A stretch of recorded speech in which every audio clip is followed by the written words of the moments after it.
everyone. In this video, I want to talk about rebellious eating and how to overcome rebellious eating.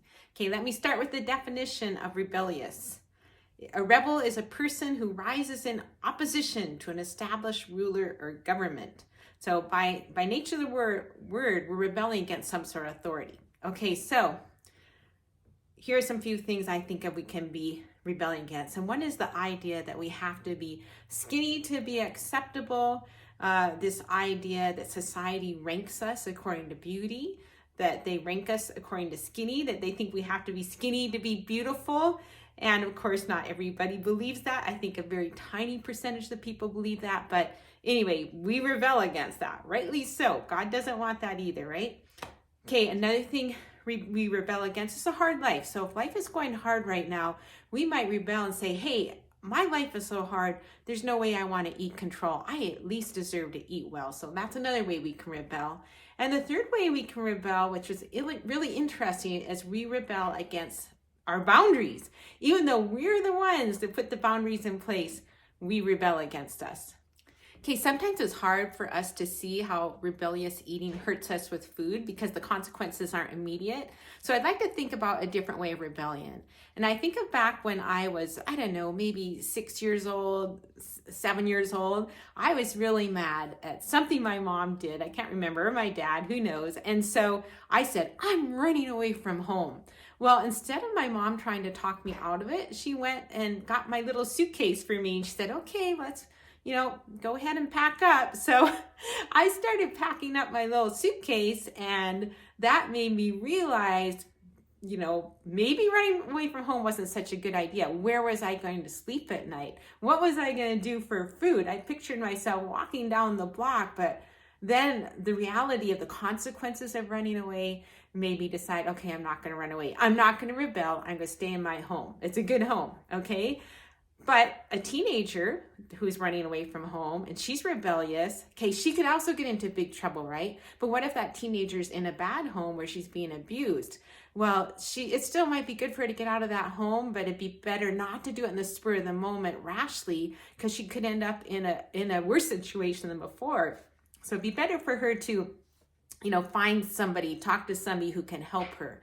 And that's the problem with rebellious eating, is we make rash decisions in the moment of rebellion that we're going to regret later that isn't good for us. Okay, so who is prone to rebellious eating? Not everybody's prone to it. Surprisingly, I am not prone to rebellious eating. I think it's the only kind of eating I'm not prone to.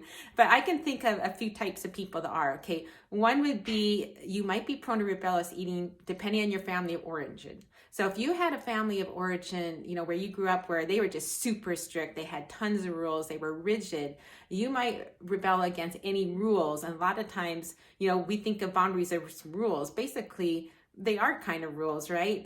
No matter what, if we say, I'm going to, follow a diet, I'm going to eat only 3 meals a day, I'm going to eat only when I'm hungry, whatever you call it, that is kind of like a rule, right? So if we've been raised in a strict environment, we might rebel. Another person who might rebel would be somebody who was raised in a really permissive environment. So like if you were raised in a home where you never had to do any chores, you never had to work, there was never any consequences for anything you did wrong, it's going to be hard to follow rules probably, because you're kind of feeling like, I shouldn't have to do that. I should get to do whatever I want, whenever I want. Okay, another way you might rebel is if you were raised in a home that really focused around weight. So if you had somebody, your parents saying, oh, you have to be skinny, or getting down on you about your weight, or trying to put you on a diet, that would make you rebel as an adult. Or maybe if you watch one of your parents do that, you might rebel up against that because you got sick of them always talking about it. Okay, another thing that would make you want to rebel is if you have anybody in your life right now, if you're living with somebody right now, or have somebody you're close to that's kind of getting down on you about your weight, that's going to make you want to rebel, because we can say, I'm not going to cater to that. I'm just going to eat, and we do it out of spite, right? So that would be another thing that would make you want to rebel. And then the last one is if you're in some sort of social situation where skinny is lifted up. So if you're like a teenager in high school where it's like all the popular girls are really skinny, or can't even think of what other social situations. It doesn't seem like, at least in Montana, that's not a thing, but I bet maybe, depending on where you are, maybe it'll be a thing. But we can rebel against that. And in some ways, rightly so. Would God want us to rebel against this?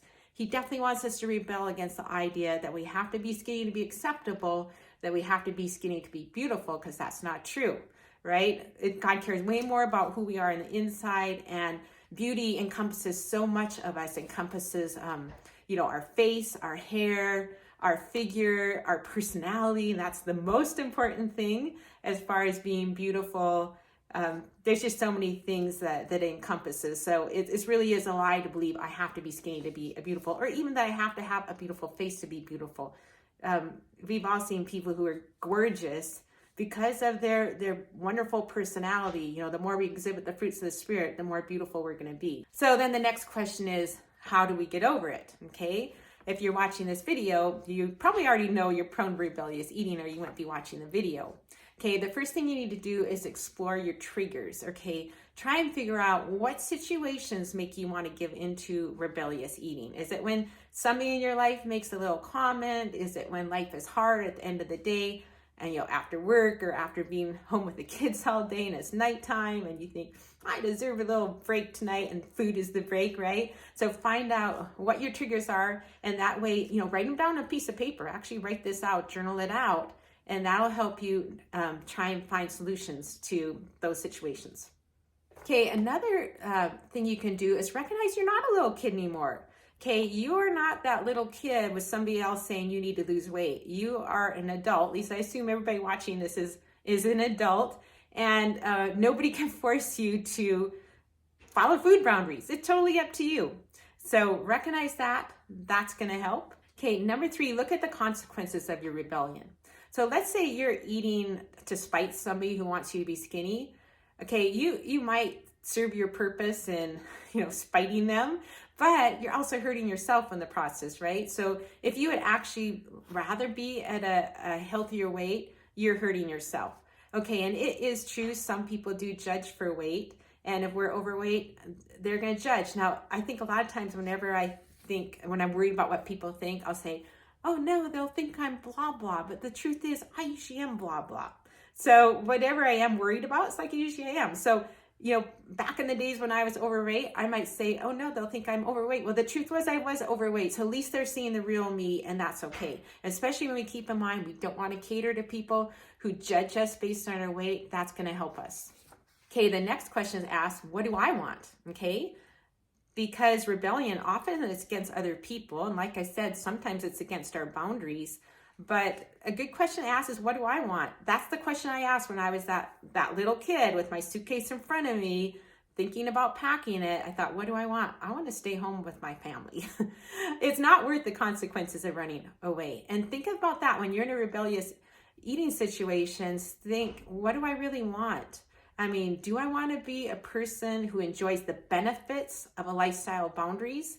Well, then I'm going to have to follow my boundaries. When I was a little kid, do I want to be a little kid who enjoys the benefits of living in a home with my parents? Well, then I have to follow their rules, right? So that's a good question to ask. Just kind of get your mindset. And you can always ask that in the moment too. Okay, my last tip is don't make eating decisions out of emotions in the spur of the moment. So when you're feeling rebellious, try to take a step back and renew your mind. So, I have a lot of renewing the mind materials available for following your boundaries, both I Deserve a Donut and my new book, Say Goodbye to Emotional Eating. Plus you can find other resources at my website. But I want to go over some lies right now, some common lies for rebellious eating, and we'll renew our mind by replacing those lies with truth. Okay, the first thing we believe is, I shouldn't have to follow these stupid old boundaries. If you want, turn off the video right now and say, what truth would you put to that lie? Okay, here's the truth I would put. The truth is, I don't have to follow these stupid old boundaries. I am a free person. I can eat any way I want. Nobody is forcing me to follow my boundaries. So that will help me, in freedom, make a decision what's best for me. Okay, the second lie we often believe is, my life will be better if I ditch these dumb old boundaries. And the truth is, no, my life won't be better. The truth is, the next 5 minutes will be better if I ditch these dumb old boundaries, but the rest of my life is not going to be better. I wish we could get this truth in our heads, because I still emotionally eat sometimes. If we could somehow see that all of life is so much better than 5 minutes. It just seems like it should be an obvious truth, but it's not in us. So that's the truth we have to get in our heads. Just like my life wouldn't be better as a little kid running away from home. My life's not going to be better if I go off and eat whatever I want when I'm a person who eats way too much when she does that. Okay, the next belief is so-and-so has no right to expect me to be skinny. I'm going to eat whatever I want to spite them. Okay, and the truth on that one's going to change, because a lot of times we think people expect us to be skinny and they don't. So somebody might make one little comment, like we might say, hey, do you think I'm overweight? Well, do you want them to lie? Let's say we are overweight. So the truth is, yeah, I'm a little overweight. Do we want them to lie and say no, or do we want them to tell the truth? Okay, the problem is when they tell us the truth, we automatically jump to, oh no, they think I'm overweight. They think I'm a terrible person. When no, they really just think you're overweight, not a big deal. So we have to have the truth in mind about what people really are thinking. The vast majority of people don't care what we weigh.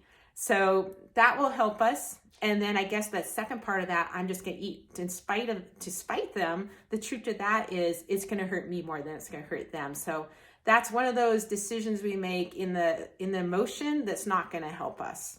If I had run away when I was a little kid, of course it would have devastated my parents, but it would have really hurt me too, right? Okay, the fourth lie is I deserve to eat with the life I have. And the truth to that is, it's not a treat or reward if we regret it later.